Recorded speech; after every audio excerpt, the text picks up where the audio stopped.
So here it is in parts, but it's going back together.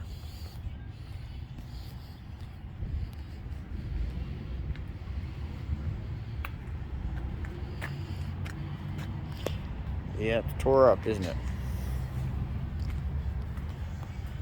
Here's the engine. Okay, so it's all laid out on the table. Getting ready to go back together.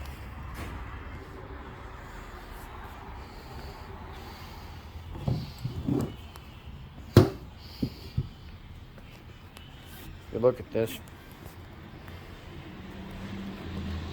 ring right here is all busted out, which wasn't allowing it to seal. So it was leaking oil from the primary all over everything.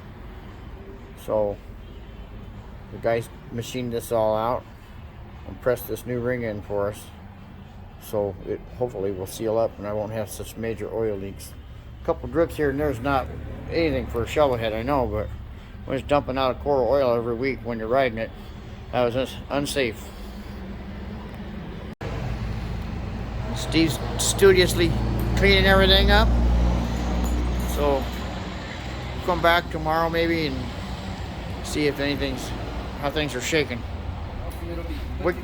We got some new cylinders and some new heads for this bike too.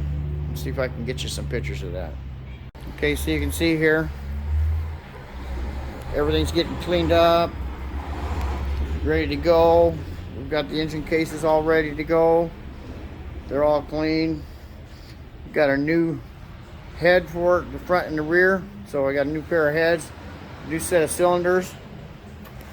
It's gonna look good on that black and white bike, don't you think? Come over here. There's the old set of cylinders and the rocker boxes. We're gonna save those rocker boxes and put them back on because they've been rebuilt already and they should be in pretty good shape. Here's the old cylinders down here, as you can see. So we're going from the old silver. They had some fins broken off is the reason I'm replacing them. And this was a 74 cubic inch bored out to an 80.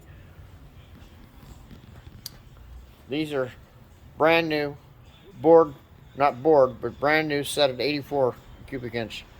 So we got a little bit bigger cylinders. Okay, so just to add to this video, we have S&S crankshaft with 4.5 inch stroke. Okay, so this should be a real thumper when we're done with it. Be riding it this weekend, I hope. Today is Wednesday. We'll see.